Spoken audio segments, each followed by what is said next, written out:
بسم اللہ الرحمن الرحیم۔ السلام علیکم ناظرین، آپ سب لوگ خیریت سے ہیں؟ آپ دیکھ رہے ہیں ہمارا یوٹیوب چینل لاجک میڈیا اور میں ہوں آپ کا ہوسٹ محمد صادق۔ یہ ہمارا پہلا ولاگ ہے اس چینل پہ۔ تو P T I level playing field کے سلسلے میں انہوں نے ایک پٹیشن دائر کی ہوئی ہے سپریم کورٹ میں۔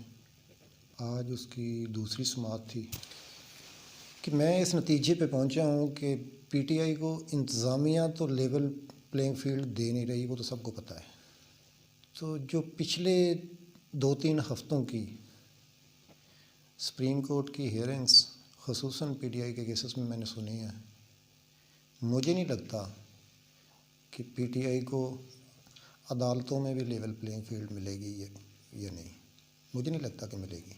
آج لیول پلینگ فیلڈ والے کیس کی دوسری سماعت تھی۔ پہلی سماعت کے نتیجے میں سپریم کورٹ نے چیف سیکرٹری پنجاب اور آئی جی پنجاب سے رپورٹ طلب کی ہوئی تھی پی ٹی آئی کی شکایتوں کے سلسلے میں۔ لطیف کھوسہ صاحب، سردار لطیف کھوسہ صاحب، جن کے نام کے ساتھ سردار لگنے پہ پہلی سماعت میں ان کی ٹھیک ٹھاک سرزنش ہوئی تھی، آج پھر بڑی قابل رحم حالت میں روسٹرم پہ موجود تھے اور یقین کریں کہ ان کو دیکھ کر ترس آ رہا تھا۔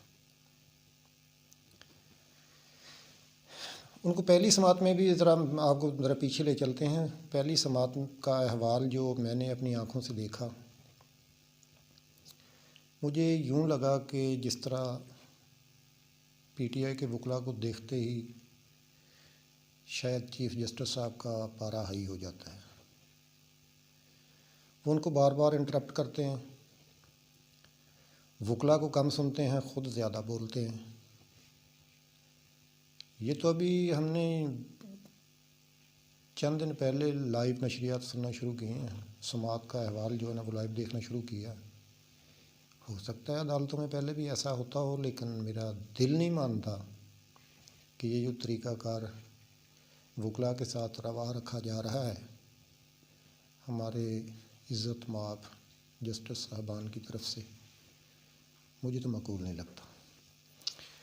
ابھی پہلی سماعت میں کھوسہ صاحب سے چیف جسٹس سوال کرتے ہیں جی کہ ہاں جی آپ کے مسائل کیا ہیں؟ انہوں نے بتایا کہ جی ہمارے امیدواروں سے کاغذات چھینے جا رہے ہیں، ان کے تجویز کنندہ تائید کنندہ کو اٹھایا جا رہا ہے،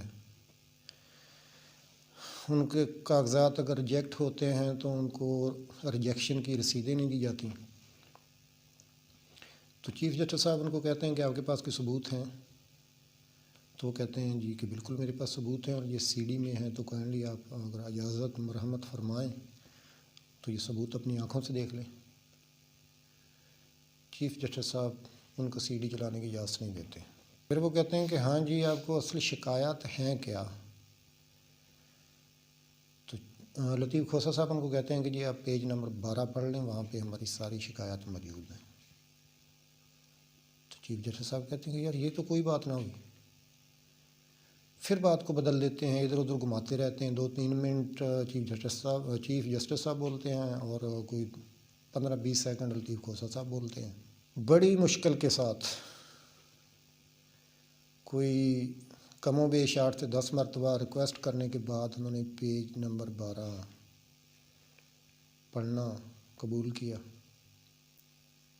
سی ڈی چلانے کی بہرحال انہوں نے اجازت نہیں دی۔ اچھا جی، آج دوسری سماعت تھی۔ آج رپورٹ جمع کروائی تھی آئی جی پنجاب اور چیف سیکرٹری پنجاب نے۔ تو لطیف کھوسہ صاحب کو چیف جسٹس صاحب آج بھی جو ہے نا وہ بولنے کی اجازت بہت کم دے رہے تھے۔ میں نے جو سماعت اپنی آنکھوں سے دیکھی ہے، کوئی 10 منٹ کا دورانیہ تھا جو میں نے سماعت دیکھی ہے۔ میرا خیال ہے کہ اس 10 منٹ میں کم از کم بھی 7 سے 8 منٹ جو ہے نا چیف جسٹس صاحب قاضی فیض عیسیٰ صاحب بولے ہیں اور 2 سے 3 منٹ بڑی مشکل سے لطیف کھوسہ صاحب کو بولنے کا موقع ملا ہے۔ ان کو اپنا پوائنٹ آف ویو بتانے کی اجازت نہیں ملتی۔ کہتے ہیں کہ بتاؤ گریوینسز کیا ہیں، وہ 1 یا 2 لفظ منہ سے بولتے ہیں کھوسہ صاحب، تو چیف جسٹس صاحب جو ہے نا وہ آگے سے پھر ان کو انٹرپٹ کر کے تو پھر 2-3 منٹ کا لیکچر دینا شروع کر دیتے ہیں. پتہ نہیں یار یہ کیا معاملہ ہے، میری تو سمجھ سے بالا تر ہے. یہ تو ہو گئی جی لیول پلینگ فیلڈ، جو مجھے نہیں لگتا کہ پی ٹی آئی کو کوئی سلسلے میں کوئی ریلیف ملے گا. باقی اللہ بہتر کرے. اچھا جی، دوسرا بھٹو ریفرنس، اس کی سماعت تھی آج، تو اس پہ میں بڑی مختصر سی بات کروں گا. اس میں ایک سی ڈی چلائی گئی جس میں سابق چیف جسٹس نسیم حسن شاہ، ان کا ایک انٹرویو دکھایا گیا جو کہ غالباً جیو نیوز چینل پہ چلا ہوا تھا، اور افتخار احمد جو ہے نا وہ اینکر پرسن تھے. وہ چھوٹا سا ایک کلپ چلا ہے، ناظرین ہو سکتا ہے آپ میں سے بہت سے لوگوں نے وہ دیکھا ہوگا. تو اس میں جو باتیں نسیم حسن شاہ صاحب نے کی ہیں نا، یقین کریں میں تو بہت بد دل ہو گیا ہوں. افتخار احمد صاحب ان سے سوال کرتے ہیں نسیم حسن شاہ صاحب سے کہ جب کوئی طالع ازما، کوئی ڈکٹیٹر حکومت کا تختہ الٹتا ہے، ایک جمہوری حکومت کو رخصت کرتا ہے، تو عدالتیں اس کے اس قدم کو، اس اقدام کو کیوں جسٹیفائی کرتی ہیں؟ تو نسیم حسن شاہ صاحب آگے سے جواب دیتے ہیں کہ مسئلہ یہ ہے کہ یہ جج اتنے بہادر نہیں ہوتے کہ وہ ایک ڈکٹیٹر کا سامنا کر سکیں.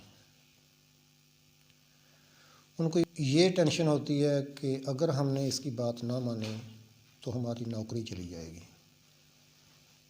اور ہو سکتا ہے ایک بات انہوں نے جو دوسری کی کہ چیف جسٹس یا دوسرے جسٹس، ان کے ذہن میں ایک بات یہ بھی ہوتی ہے کہ اگر ہم چلے گئے، اس کی بات نہ مانی، ہم نوکری سے چلے گئے، تو ہو سکتا ہے ہماری جگہ پہ کوئی ان کی ہر بات ماننے والا بندہ آ جائے،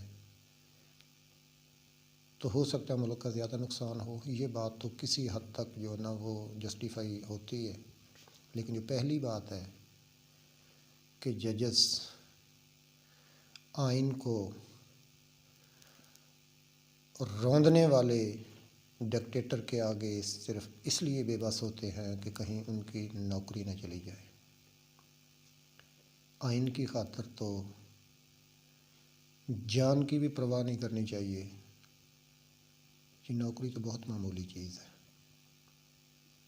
یقین کریں یہ بہت بڑا دکھ ہوا مجھے یہ باتیں سن کر کہ یار کسی بھی انسان کی آخری امید دنیا میں، سے تو اللہ تعالیٰ سے امید ہوتی ہے، لیکن دنیا میں کسی بھی کمزور کی آخری امید جو ہے نا وہ عدلیہ سے ہوتی ہے.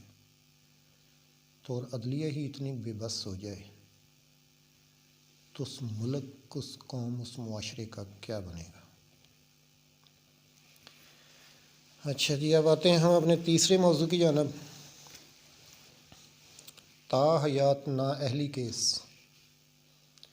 اس کا فیصلہ محفوظ ہوا تھا 2-3 دن پہلے سے، یہ آج سنایا گیا ہے. اور تا حیات نااہلی ختم کر دی گئی ہے.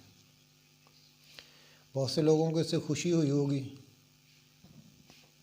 لیکن میرا اس پہ ایک اپنا پوائنٹ آف ویو ہے. آپ میں سے ہو سکتا بہت سے لوگ میرے سے اتفاق نہ کریں. بات صرف یہ ہے